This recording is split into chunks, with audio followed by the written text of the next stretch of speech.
Thank you, Cynthia. We're, I believe, a little shy on quorum, so we're going to skip our, actually, I guess I first should say, see if there's any public comments. All right, hearing none. We're going to table drafting the minutes because we don't have a quorum. And the first item on our agenda this evening is a new application from Will Husky Housing, and we have the whole crew here to present to us. So thank you guys very much for coming. Andrew, am I turning it over to you or to Attorney Cody, or who's taking the? I think Tom can give us a brief intro, and then I'll take over. Fantastic. Well, please take it away. Hi, Steve, and members of the EDC. I'm Tom Cody. I'm an attorney at the firm of Robinson and Cole, and I am working with the applicant for this project, Will Husky Housing LLC. With me this evening are several members of our team. Let me introduce a couple of them for you. First, you can see Andy Savoy. He's the Vice President of Development for Core Spaces. And Eric Wright, he is the Vice President of Construction for Wilmerite Construction. Brian Gaffney is on from Antunovich Associates. He's part of the architectural and design team working on this. And Tim Underko is our leading our engineering team from Langen Engineering. And there's several other members of the team too that are popping on. And we may introduce them if the time comes and it's appropriate. So let me just start with a brief overview, give you a sense of sort of where we've been with this project, and then I'm going to turn it over to Andy and let him describe the project for you. And he's got some slides to show you as well. I'm going to go ahead and share my screen just so we can have something to look at. Something to look at. So this is a proposal to develop a mixed-use community, and the land uses would include group dwelling, residential uses, and some commercial uses.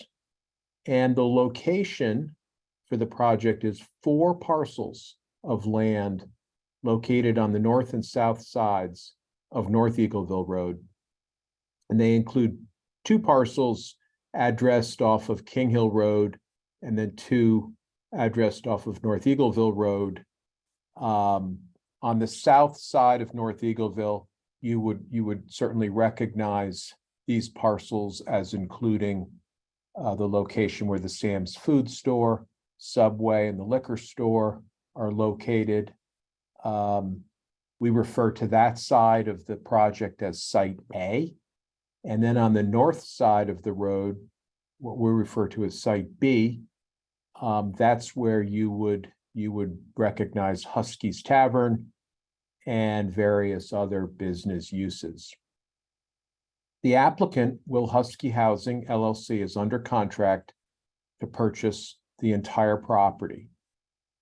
Now, these 4 parcels are somewhat unique in Mansfield in that, with the exception of perhaps one other nearby lot, they're the only privately owned land in town that is zoned planned business 4. There are several other parcels zoned PB4, but they're owned by the state. The PB4 zoning district is unique within the regulations in that it's one of only 2 zoning districts in the entire town that permit group dwellings with special use permit approval by the Planning and Zoning Commission. The only other zoning district that permits group dwellings is the institutional district. And as I think you know, that mainly consists of the UConn campus. Now, group dwellings are different than multifamily uses. The regulations define a group dwelling as the residential occupancy of a dwelling by 4 or more unrelated persons where each individual or pair of individuals has the exclusive right of occupancy of a bedroom. Now, this is contrasted with a traditional multifamily residence, which is built around the concept of a dwelling unit. And a dwelling unit in Mansfield is an independent living facility for one family. So while the traditional definition of a family applies to multifamily residences, it does not apply to group dwellings. And that's what this project proposes. It proposes a group dwelling land use with associated commercial uses. In a few minutes, Andy Savoy will describe for you how CORE operates its projects and how this community would be leased and operated. Now, earlier this year, Wilmerite submitted an application for a wetlands permit, also for a group dwelling residential project, but it only included 2 of the parcels south of North Eagleville Road. That application was reviewed by town staff, it was peer reviewed, and ultimately the Inland Wetlands Agency approved the application with conditions in March of this year. After that approval, Wilmerite teamed up with Core Spaces and also was able to secure under contract the 2 additional parcels of land, 125 and 134 North Eagleville Road, that now make up this entire project site. So at that point, the planning and design work began in earnest for this entire 4-parcel project. We have submitted an inland wetlands permit application. It has been heard by the Inland Wetlands Agency. Hearing's been closed. We hope to get a decision in early September. This application, the one that's being referred to you, is the special permit application. A public hearing has been scheduled with P&Z for September 18th. The applicants and their professional team have also met with town staff several times.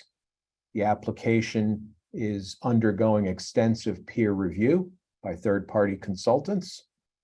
We have also recently met with the Conservation Commission, the Affordable Housing Committee, and the Design Review Panel.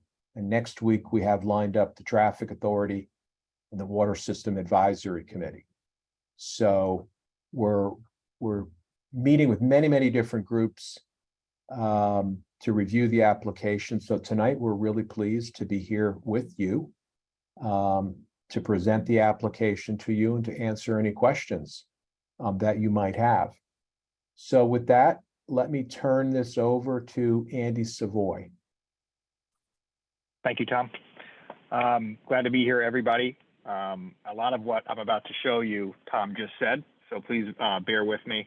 But I'm here to present our plans for 2 group dwelling buildings north and south of North Eagleville Road.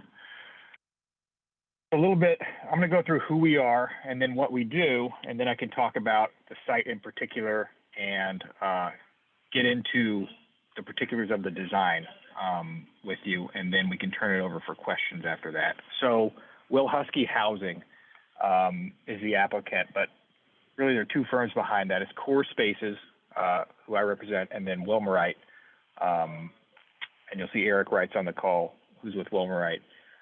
So Core Spaces has been in the development business of basically privately owned student housing buildings for over a decade. And in the past 10, 11 years, we've developed and now own more than 30,000 beds of this type of kind of real estate across the country.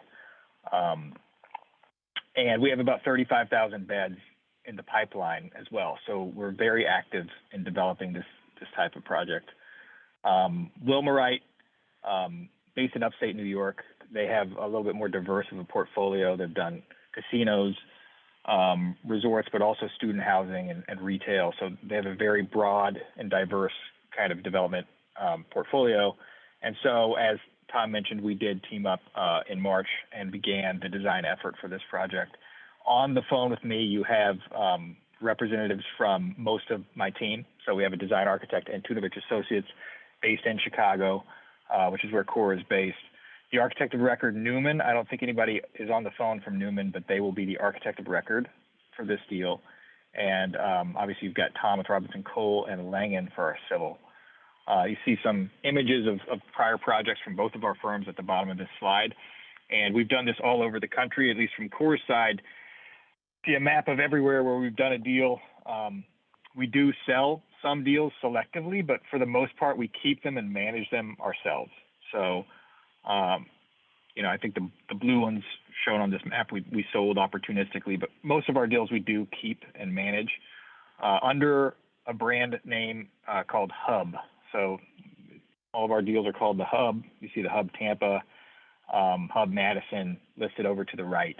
And our business model, as I stated before, is basically student-focused, privately owned apartments that are leased by the bed, very similar to a dorm. And so we kind of scour the country for sites that are right next to campus, but not on campus.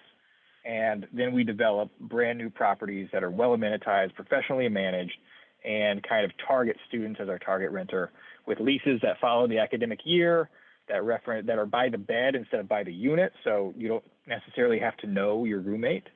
And so we operate these. A lot of our amenity program is based on what a student would want, so a lot of study space. You know, roughly 30% of our amenity program is study rooms, and all of our units are furnished. So it's really designed and thought out for someone who's going to be moving there with, you know, very few possessions other than kind of clothing and your computer. So it's really thought out and designed for the student renter. And then move-ins actually occur, all the leases are synced up, so they start and end at the same time, kind of mirroring the academic year. So in a single weekend, we will move in the entire population of this building. So that is typically a very thoughtfully coordinated effort where everybody signs up for a time slot and people are moved in on 20-minute segments. So getting into the site and the location of the site and why we think this is extremely appropriate use that we're proposing, you see the site marked in red there. That's overlaid on the zoning map. And you can see we're practically landlocked by campus and a very dense underlying zoning, as Tom mentioned. And so in the plan of conservation and development, it actually kind of envisions this precise area, the King Hill area, as a transition to campus and well suited for residential and business uses that support the student community. And so we are very consistent with that. And that is one reason why we think that there's not a better site in Mansfield for this project. And that's why we're so excited to be involved. Zooming in a little bit, and Tom went over this. We have two sides of North Eagleville Road. Site A is the south side. Site B is the north side. Husky's Tavern is currently located on Site B. They will be staying in the project and moving over to Site A as part of the project. Site A includes a strip center that has Sam's convenience store as well as Subway. We are in conversations with both of those operators as well, and we don't have anything, you know, done yet, but we are making space for them to remain in the development if they so choose. A few of the unique kind of challenges of the site. So Site A and Site B both have about 20 feet of grade change, with North Eagleville Road being the low point. So Site A slopes downward from south to north. Site B slopes upward from south to north. And so dealing with that grade change was quite a task. Site A also has a wetland area kind of at the bottom to the left, adjoining North Eagleville Road. So that was another kind of hurdle we had to deal with. And so just a summary of what you're about to see. We're talking about 450 units. It's roughly 50-50 between the two buildings. Each building is roughly 8 stories tall, but there is a fair amount of stepping to basically follow the grade of each site. And we have almost 600 parking spaces for 450 units. And what you're about to see, so we did submit an application, and we've been in communication with a lot of people, notably the third-party peer reviewers, as well as the design review panel. So we've made a few changes to the exterior as kind of a reaction to what we've heard so far. So I'm just going to walk you through the project now, fly you through it, and then turn it over for questions after that. So first site I'll go through is Site A. So Eagleville Road, North Eagleville Road, is actually at the top of the page here. And the section kind of to the top left, that's the wetland that I mentioned. And so we could not actually connect to North Eagleville Road because there's a wetland kind of separating our property from the road at that point. But what you're looking at here is you see some orange spaces. Those are all retail spaces.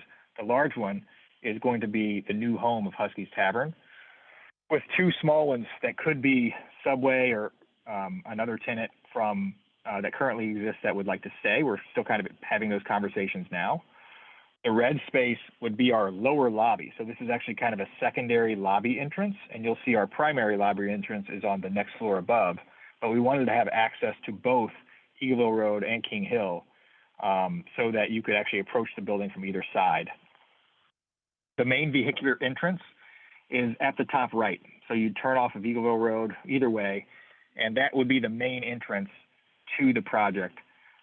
There would be some parking access control near the elevator, but that first row of, the first bay of parking spaces behind Husky's would actually be some spaces for the retail, as well as some car share spaces that we've actually offered as part of the application that would be open to the public. So if you wanted to rent a car for a few days, you could actually go to a website and arrange for that and come to the project to rent the car. So we're still having those conversations, but that's something we have committed to do and figure out before we're granted a C of O, or certificate of occupancy.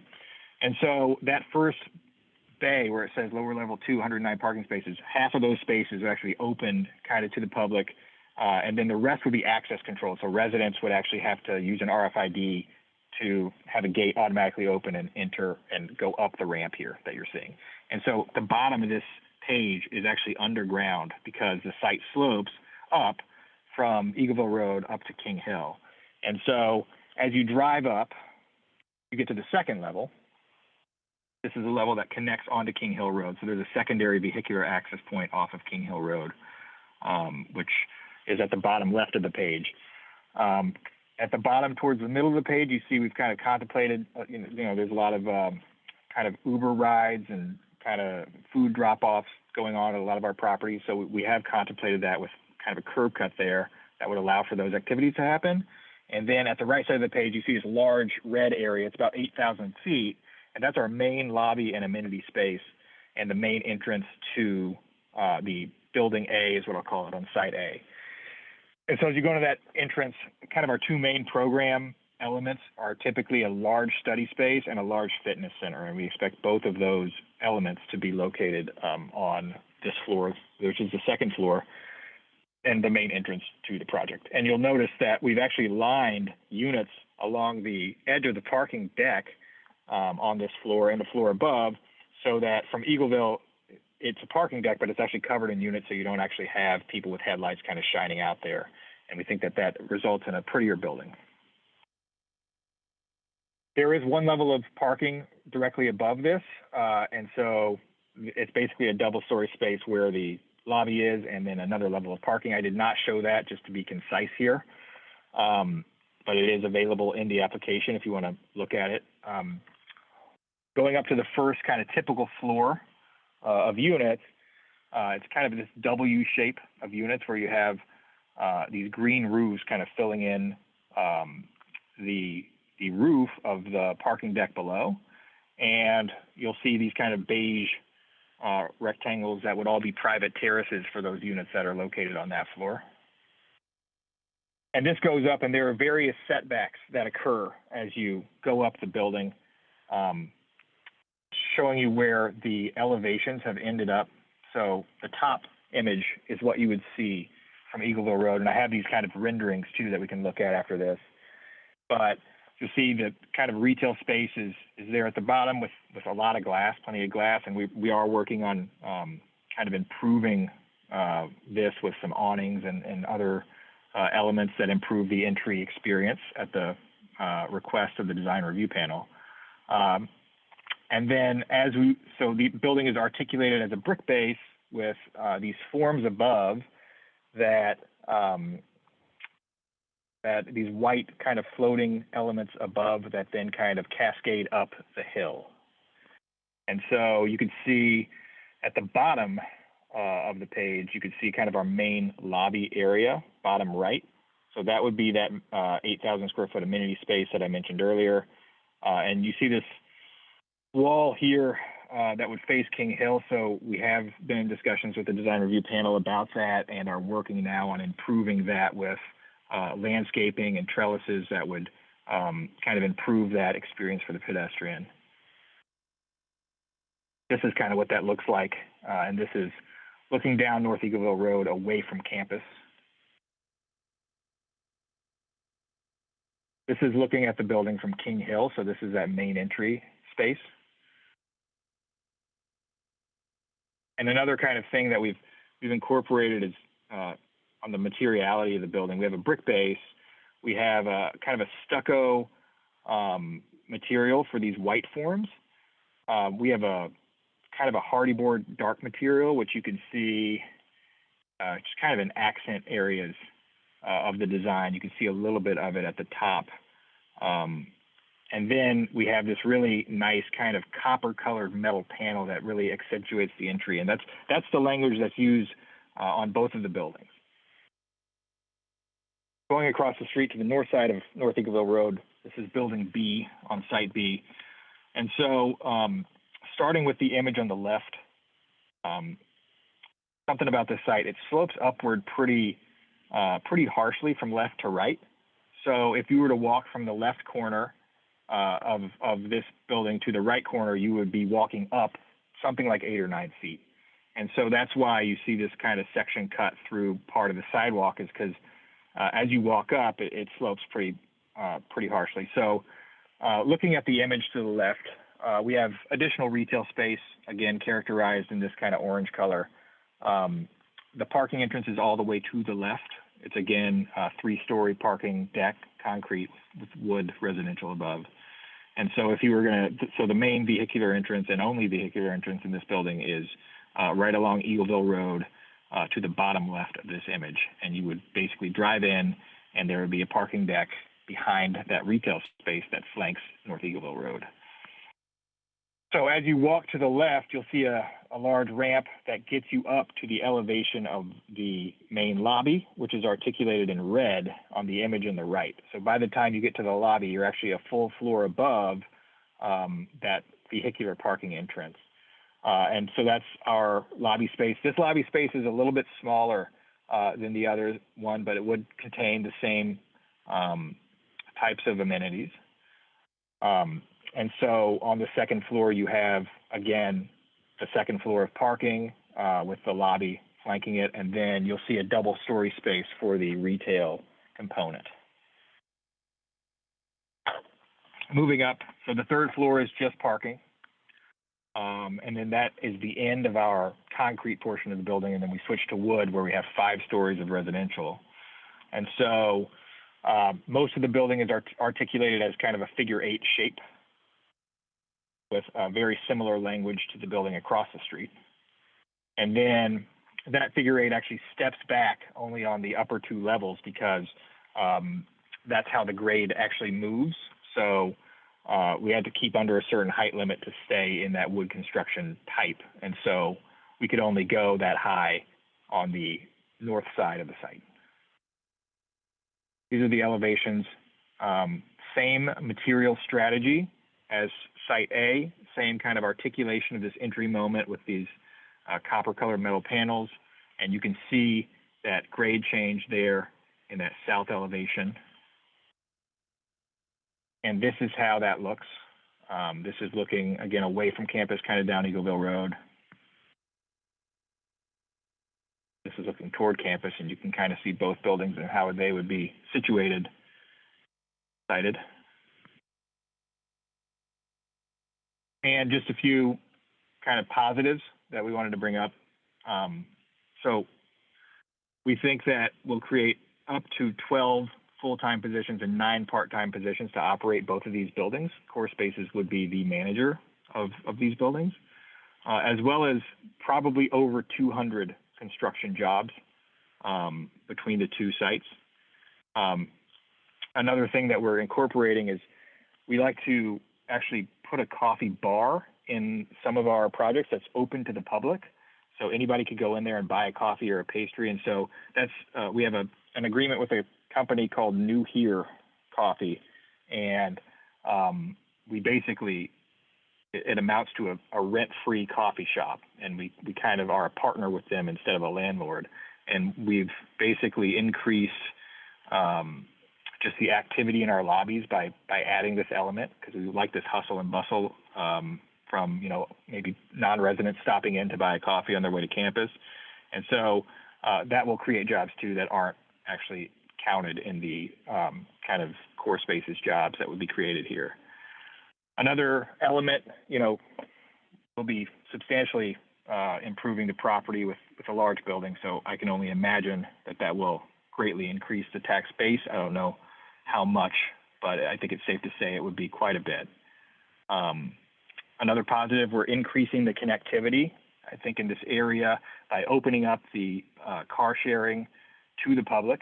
That's a transportation option that's not currently available. We're also adding pedestrian connections between North Eagleville and King Hill Road. That's a pretty steep hill. And so we have a sidewalk that actually connects now between King Hill Road and North Eagleville along the side of Site A. And also our lobby will be open during our business hours, which is like roughly 8 to 5. And that will allow even someone in a wheelchair to actually come into the lower lobby and take an elevator up to the upper lobby that would then connect to King Hill. So that's increased connectivity, I think, in this kind of strange block where it's hard to get from one block to the other without walking a long way or walking up a very steep hill. And then another benefit, I think, is just providing a professionally managed community, which, you know, in our experience, it's been more appropriate living environment for a lot of student renters rather than a single family rental, because we have management staff to kind of handle problems. And we think that takes the burden off of, you know, police and stuff that might get called if there's a noise complaint. And so in our experience, that's been a real positive that we bring to communities where we develop. And that's where I'll stop. I'll kind of turn it over to you guys for comments, questions, whatever you want to talk about. Okay, thank you very much. I know Brian has had his hand up for a while, so Brian, will let you go first, and then I'll open it up to the rest of the members of the committee. Thank you, Steve. Thank you for your presentation. You know, I'm not necessarily opposed to this. I mean, there's some things that fit quite well, but I do have some kind of major concerns. How many bedrooms are going to be running here? About 1,180, I believe. Okay. Have it listed here. Yeah. 1187, which is actually the. Okay. So we're looking at, this is basically your business model is a dormitory on private land. That is correct. Yeah, and dormitories can be troublesome when it comes to behavioral problems. That's pretty well known on the campus. On campus, they have the leverage for disciplinary action if you misbehave. Off campus, you don't, at least not as much. I also consider, I know you're directly across from UConn's public safety campus, safety complex there, police and fire, but those aren't going to be the people responding to troubles on that property, correct? That is technically correct, although we have coordinated with them. And you know, if the building was on fire, they wouldn't sit there and watch it burn. They would probably be a first responder. Okay, that's good. How about police calls? We have not had those conversations, although, you know, I'm happy to run that down further. Right, I would certainly open those conversations up. You say you're gonna have 12 full-time employees, are you gonna hire a security guard or a security firm to watch over these places? Yeah, that is a typical line item in our budget is a security guard or two actually for this type of project.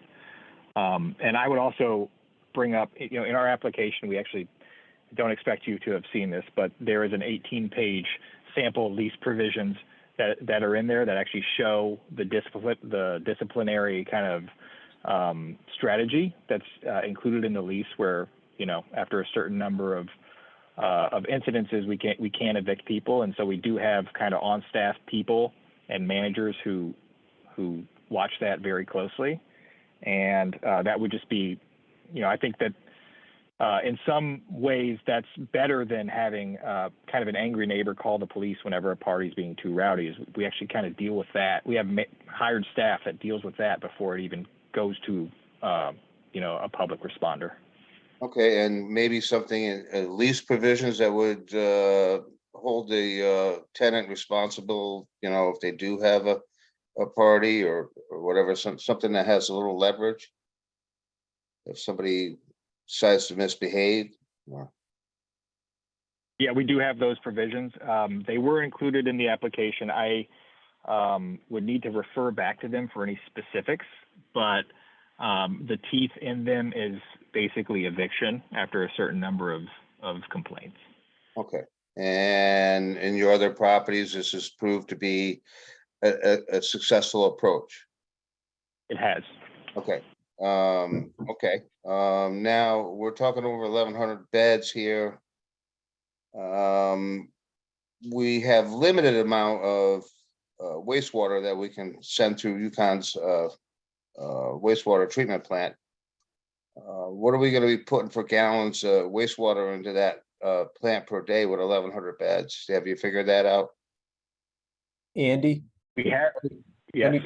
let me just suggest Tim Anderko is on with us, and Tim has had direct communications regarding the water and sewer service, and I think he's got those numbers. Yeah, thanks, Tom. Tim Underco from Langen Engineering here. Brian, I would need to go pull up the exact number from the calculations, but we have produced will serve letters and have coordinated with Derek Delay of the town of Mansfield to ensure that the allocation is appropriate to take both of these. Off the top of my head, I want to say we're in the 25 to 30,000 gallons per day per building. But while we keep talking here, I can look up the exact numbers, but capacity is available and keeps the town well within its allocation for discharge to the UConn system. Okay, Yeah, that's all I have. If I could jump in real quick, just to point out, that is included in our application, the letter from the Public Works Department of Mansfield. Thank you, Eric.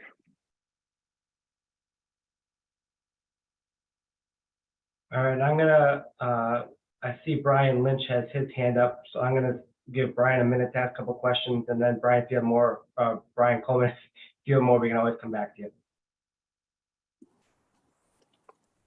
Steve, thank you. So kind of two questions. As you look at the student population that you bring in, and use your existing sites that you guys have across the country, is it, 100% student population, or what's the percentage that you have in there?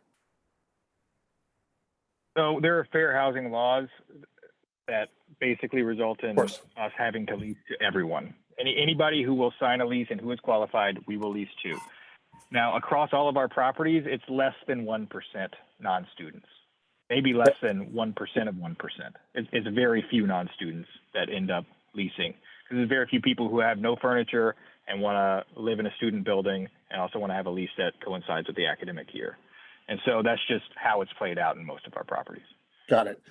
And with that, and to kind of the questions from earlier, you guys have probably dealt with situations with students. So how do you guys deal with that? I mean, it sounds like you have guards on duty. It sounds like you have staff that's there full time.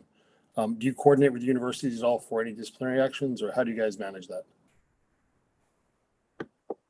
You know, I would have to refer to my property management people for any kind of specific examples of where we've coordinated with the university.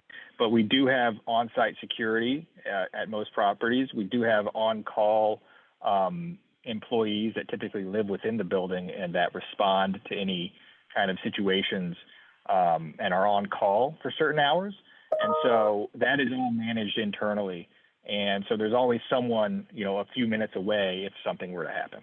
Got it. So it's the onsite, you have the people that are there 24/7 that are responsible for just, okay. Police there, That's right. guidance and governance or first intervention. Yes. Got it. Okay. Thank you. All right, I had a couple of questions. Regarding parking, if you have roughly 1,200 residents, how many parking spaces does that equate to? It's roughly a 50% because we have about 600 spaces that we're proposing, 589, I think, for 1,187 bedrooms. And so we found that in this type of property and in colleges across the nation, parking is, especially when you're within an hour from a major airport, parking is not necessarily a huge driver. We have a lot of projects that have, you know, less than 10 spaces for the same amount of beds, because a lot of people, frankly, don't need their cars most of the time during the semester. And so we have not seen any kind of major slowdown in leasing or interest in any of our projects because of a lack of parking. And I think this is one of probably the most parked projects that we have in our pipeline right now. Great. And then, actually, I think you answered all my other ones. Were there any other questions from anyone else on the? I had a question. I was wondering if you had any experience in past projects with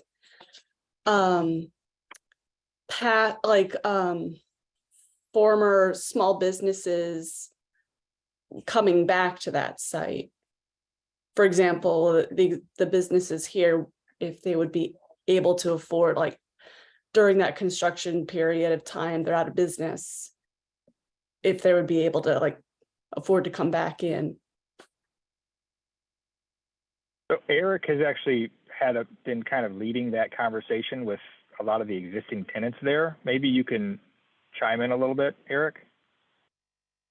Yeah, I can speak to that just briefly. Some of the tenants that we have here are actually a little bit unique and for this project, and where they are run by the landowners. For example, Subway happens to be the owner of that franchise, happens to be the owner of one of these parcels. So there are provisions in those leases, basically where they can come back into the property when it opens. The only tenant that had a longer lease term was the Huskies, and we've made provisions to make sure that they are able to basically wait out that period of not being able to operate in their existing space. Okay, thank you. I have a question. So, and maybe I have this wrong, but I thought you said that there were 400 units with each 4 bedrooms. So that's 1,600 beds. Is that correct? It's a mix. That is incorrect. There are 450 units, and it's a mix that actually goes from studio all the way up to 5 bedroom. And so the way that particular mix adds up, it adds up to 1,187. Okay, so I incorrectly heard you. Okay, so that was my question. And then I think it was the building A, was there like a rooftop terrace up there, or is that like? There is a rooftop terrace, and you can kind of see it. So I didn't include but there's a lot of design slides, and I didn't want that to become a runaway train. But that is a rooftop terrace that will have a pool actually on top of it. So it's going to have a pool, an outside area, and then an inside area that we call a trophy room, which is kind of a hangout area that overlooks that terrace. With a pool. And then are the amenities that are at site 1 also available to the people, or site A, like the workout room and all the amenities at site A, are they accessible to the people at site B? They are, they would be, but they would be somewhat duplicative. So we think we need a fitness center in each one. We think we need study areas in each one because those are amenities that people don't want to cross the street for. And so there will be some duplicative amenities, but if the people from site B wanted to come over to site A, they could. Okay. It would be managed by the same group, so. Okay. And then when you say that, like the crosswalk across the street, is that like above the street? Or is it? I think, so it's actually along the side of the building, so you can kind of see here, this is side A, this is along the side of the building. So we're actually putting a sidewalk along the side, so you can actually walk up these stairs along the Okay. side of the building to go from Eagleville, which is on the right, to King Hill, which is on the left. And then another way you could do it, which is even cooler, but this would only be open when the building is open. You could actually come through this lower lobby, go into that elevator, and come out of the elevator here and then actually exit. So if you were in a wheelchair and you needed to get from Eagleville up to King Hill, you wouldn't actually have to wheel all the way around the block. You could actually just come through our building. Okay, that's where I was a little confused. Okay, great, thank you. That's all I have. Andy, I know you mentioned earlier increasing the tax base, and we didn't have a real good idea for what that would be. Not to put Attorney Cody on the spot, but as someone who has experience dealing with our town, any idea on just like a rough scale or scope of what we're looking at? Steve, you know, one point of comparison that we have looked at, if you look at Store Center, just as an example, Store Center is no question, it's a bigger project. You know, that's 626 rental apartments, 42 for sale condominiums and townhomes, and it's got, I think, upwards of 140,000 square feet of retail and commercial space. So it is significantly bigger, but for an order of magnitude, I just was looking at this recently, the valuation, the grand list valuation for Store Center collectively among the different buildings is over $90 million, which puts an assessment at, you know, probably 63 million as an assessed value for Store Center. So I think, you know, as an order of magnitude, that might give you some sense of where this is going, although it will certainly not be that big. And on the other side of the equation, Steve, this is a project that will not be contributing students to the school system. As Andy described, we think that the management of this property will make it a very well-run community that does not unduly burden emergency services in town. So beyond that, I can't give you any more specific numbers about what we expect. Of course, in the end, it will be the assessor that makes that final determination. I hope that And helps. would there be any other financial impacts to the town that we should be aware of? Like, well, actually, are you doing the fee in lieu, or are you doing the affordable units, or how's that going to work? That's a great question. Thank you for prompting me on that.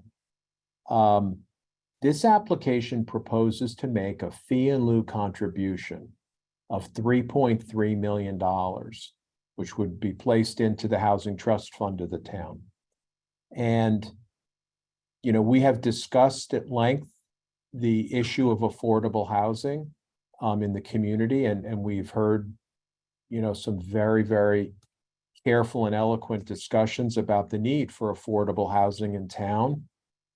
It's our hope that by making a fee in lieu contribution, we can contribute to the trust fund, and that future additional affordable housing can be provided in really great communities in town.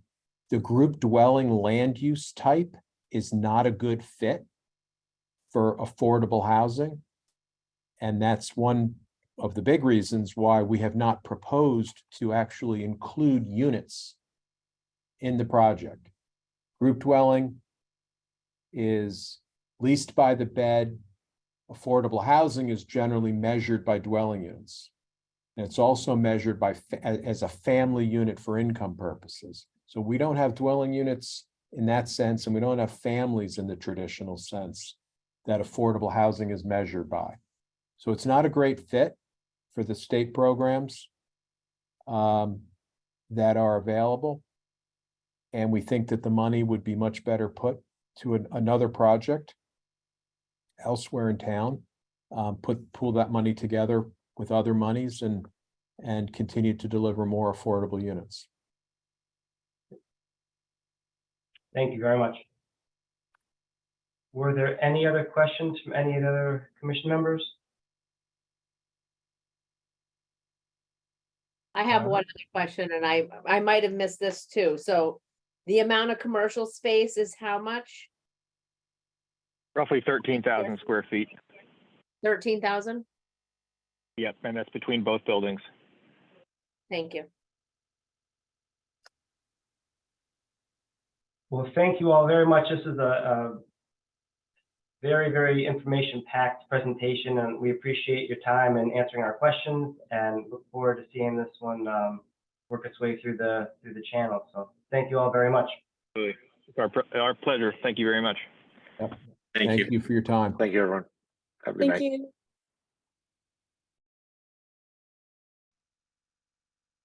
Okay. All right, so just to get back onto the agenda here. Did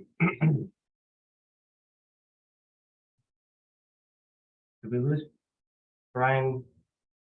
We did. I was going to introduce our newest member, but he signed off, so I guess I can't, but maybe he'll sign back on in a minute. And we'll reintroduce him. And we also just lost quorum, so let me try texting him to come back.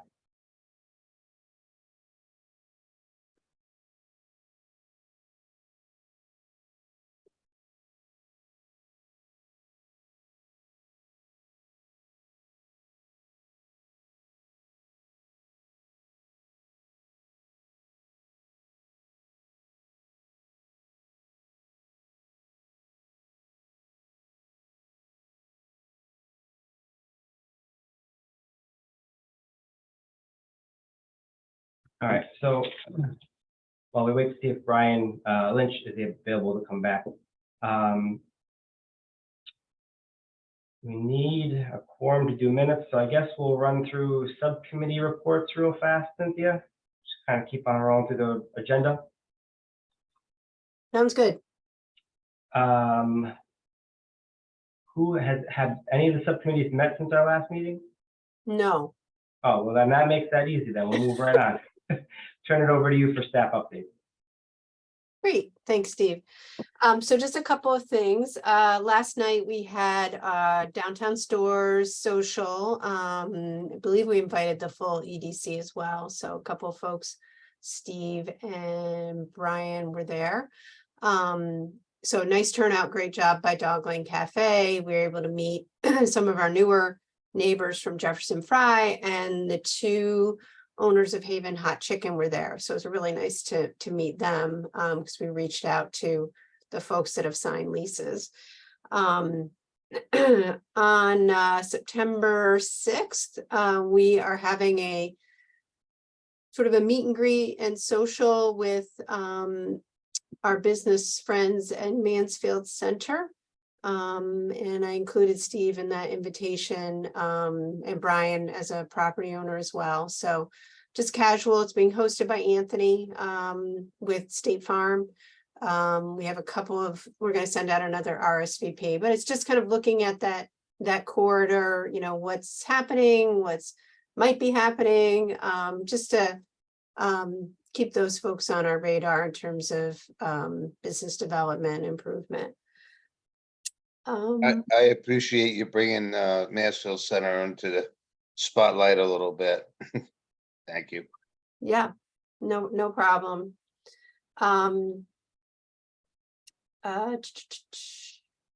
Well, when we get to C, I can mention one other quick thing. But that's all I had. And well, actually, I'm sorry, let me back up.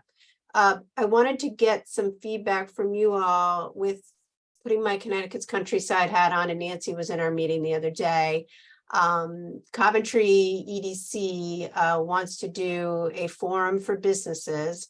We have a couple of businesses and or folks that have stepped up to do various presentations. So we're focused on kind of a financial planning presentation, a presentation by Tim Liptrap, who's with Nichols College. He's on our steering committee about artificial intelligence and how that affects our businesses. And then the third piece is Brenda, and I can't remember her last name. She works for Tallinn Tourism, looking at how businesses can get on the CT Visit website and the whole process to do that.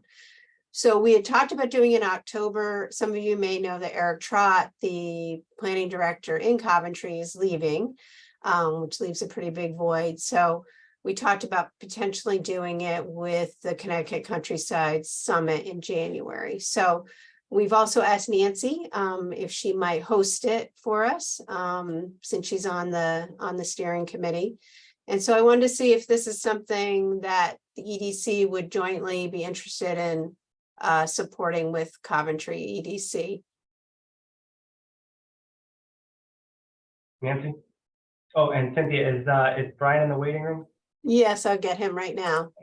I'm Go ahead, all for Nancy. it. I think it would be a good idea. I mean, AI is huge. I think we all need to learn so much more about it. It's a little scary. And Brenda Faluzzi always has great information, so. Yeah. Yeah, I'm all for it as well. I think especially working with one of our neighboring towns, we did that a little bit before the pandemic, and we did some tours and hosted a couple events. So I'd like to continue working with and supporting our neighbors. Neighbors, yeah. Guys, my apologies. I thought that any of the meeting was the end of the meeting, so I'm back. Okay, All right, I'll convey that to Eric and Tim Liptrap, because Tim is, I think he's either chair of the EDC or very involved. The Bolton does not have an EDC, Tallinn does, but David Corcoran, our staff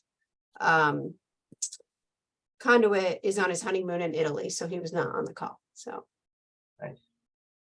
so thank you for the support, whether it's the fall, whether it's the winter, TBD. All right.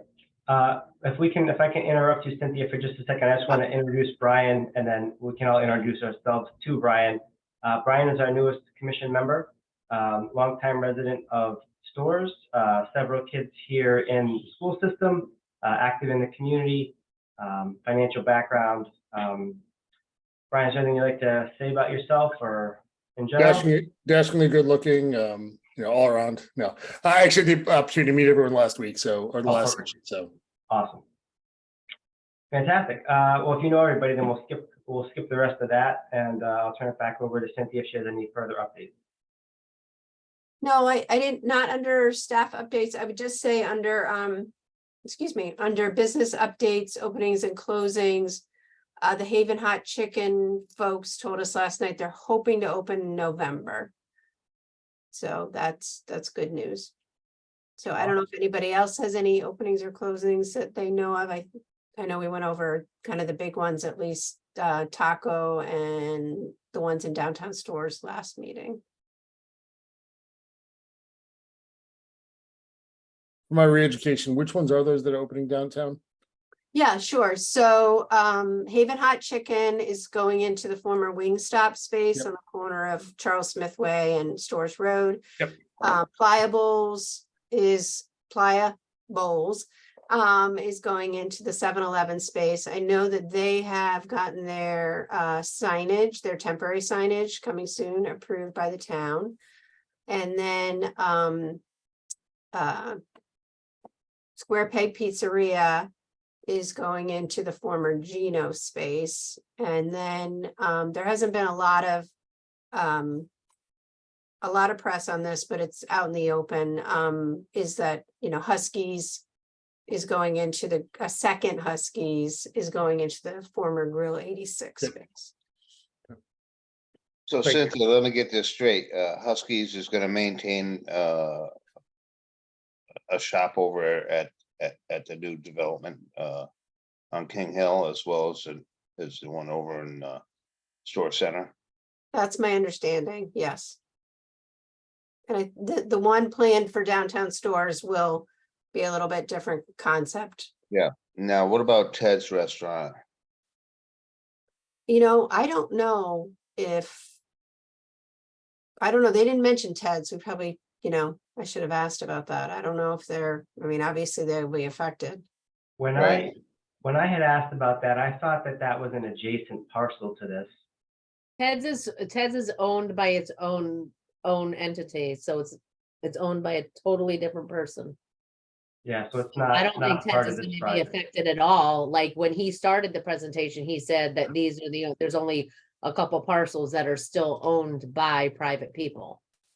That's Ted's is, true. So they must be just developing right to the side of it. they're developing to the side of Ted's. I mean, unless somebody pays Ted's a real lot of money, I don't think they're going anywhere. And I think if you want to get technical about it, Huskies has two positions right now in their plaza. They have their restaurant bar type thing, and then they have their catering space right next door to it. Right. So. Yeah. Okay. The only other thing I think there's a new liquor store on 32 where the original dance studio used to be, like next to that taco place. Yep. Mhm, mhm. But other than that, I think we covered all the openings and closings. We had a pretty good housing update just now, but I'm not sure there's much more to add other than the standards going strong, and the other couple are still working their way through the pipeline, it looks like. Does anybody have any idea what's going on Champagne Motors? It seems as though that has come to a standstill down there. I don't know. I think there's some site work that, needs to be done. I don't know where that is. The town staff could probably answer that, Brian. Okay, yeah, I just noticed that it just came to a screeching halt. Do we, sorry to be a pain, Steve, are we gonna go back and approve minutes with a quorum? Yes, thank you. That's actually perfect timing because I think we're done with housing. So attached in our packets were the meeting minutes from the July meeting. So I would entertain a motion to approve those minutes. Moved by Brian. Is there a second? I'll second. Thank you, Vanessa. All those in favor, please say aye. All right. Aye. Any opposed? Abstentions? So moved. All right, thank you. Thank you for the catching that up, Celeste. I appreciate that. Moving on Precursor to, to, I actually need to drop, so apologies. that's okay. Thank you very much for making it. It's perfect to have a quorum, so. Yeah, sorry, I'll be more attentive next time, but I was here and I heard the whole presentation, so thank That you. was awesome. No, we appreciate that. Bye, guys. Thanks, Mike. Moving on to further discussion items. Next would be welcome, winter welcome and business outreach. We've done a few of these business outreach visits, but I think in the interest of time for this evening, it's already after 7. We had a pretty big presentation. Maybe we can summarize these at our next meeting.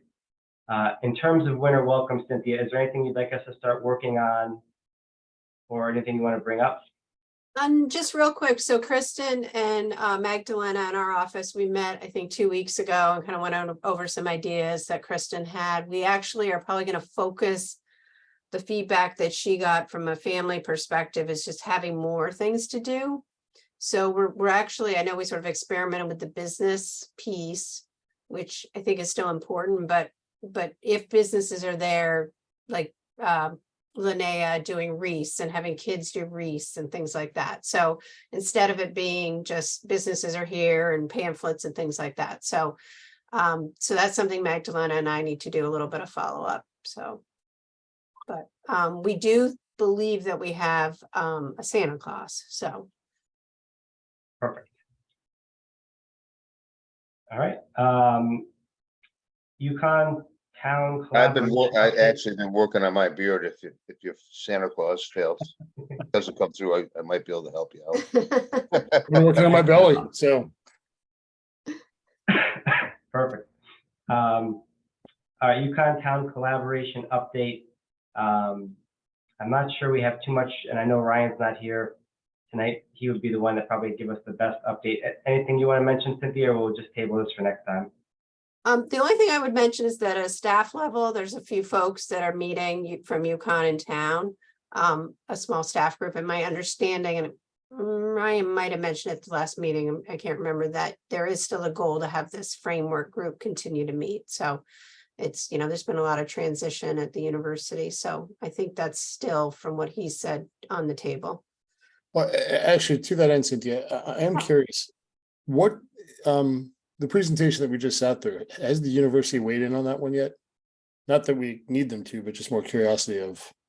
Yeah, It's 1,500 beds that are going in right next door to their dormitories. yeah. I do know, in talking to Tom Cody earlier, that they have had conversations with the real estate folks there in terms of the access to utilities.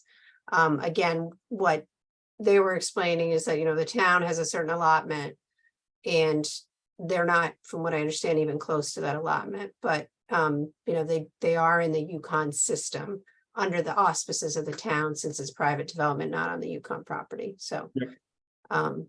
yeah, I mean, it's it'll be interesting to see how this all plays out, to be sure.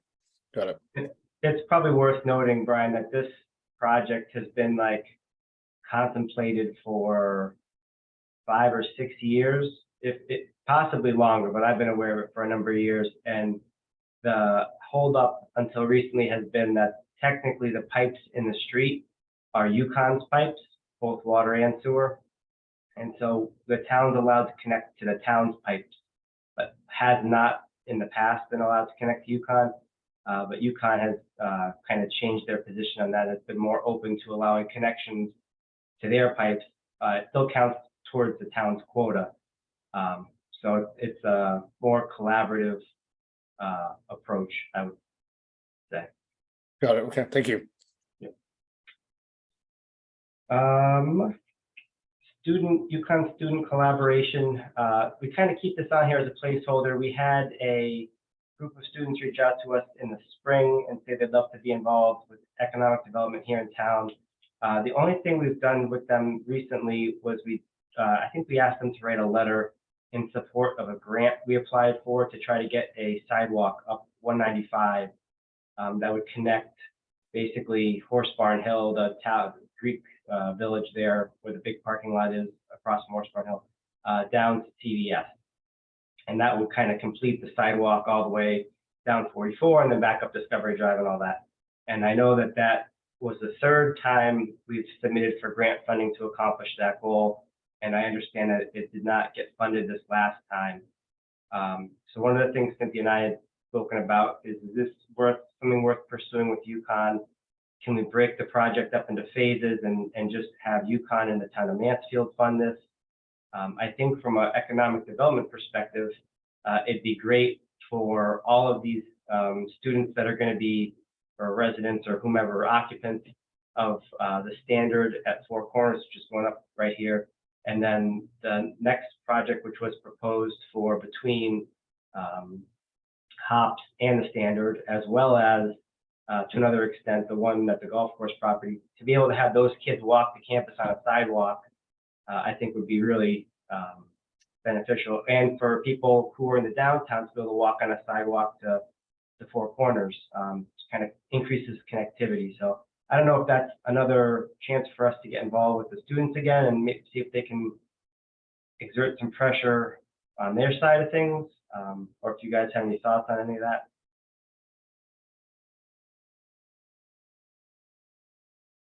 No harm in that, and if they're able to support us for the grants, I'd say continue to leverage them. I mean, arms and legs is always a good thing. I will see what we can come up with in terms of ways to kind of kick that one off. The state of the Connecticut Cultural District discussion. Cynthia, you want to give us the update on that one? Yeah, not too much of an update. I do have some more parameters from the Cultural Coalition. And so this is a fall project for me to work on with them and, you know, bring in the EDC and determine whether this is something we want to pursue. So there's 3 public hearings that they recommend. And the first one is to look at our, you know, map out all the cultural amenities in town. So I'm hoping in the fall we can do that. So, yeah. It's on my list. Thank you. I think that's it for the rest of our discussion items. I know we have a design development project review subcommittee which will be kicking over tonight's presentation to have them kind of comment on it. But if anyone here tonight has any thoughts on the presentation we just had, I'd love to kind of hear what your reactions were. If you had any questions, any reactions to that. The only reaction I have is like the police involvement, like who's going to be responsible when there is an issue. I know, like when I have an issue here, it takes police a good 10 to 15 minutes to get here. Mhm. So is UConn going to be helping, UConn police going to be helping out with those with that facility? It's a lot of students, and is the housing needed? I don't know. I don't know how full UConn is right now. I don't know how full downtown is. I think downtown's pretty full, the Oaks, but now we have the other ones coming here and then that one and then that one. And it just seems like a lot to me. And will it get filled? The first part of that, Cynthia, do you have any idea on like how often you see police cars in the downtown?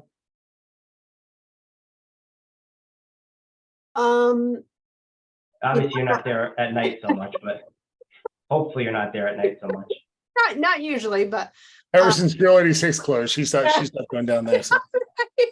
that was my go-to, but no more. Yeah, you know, I mean, there were definitely some issues then, and you know, that may increase depending kind of on the Huskies vibe, so to speak. But we had, you know, as town police, I mean, there is a mutual assistance, you know, agreement, so to speak, between resident troopers and UConn. But I would not be the person to answer that. I'd, you know, rather Ryan or somebody else with the town, either Sergeant Merrill, address that. So, Well, Nancy, to that end, do you have the state troopers come down to you, or do you have the UConn police show up? State troopers come. State troopers come. I had an incident a couple weeks ago and it was on a Monday night.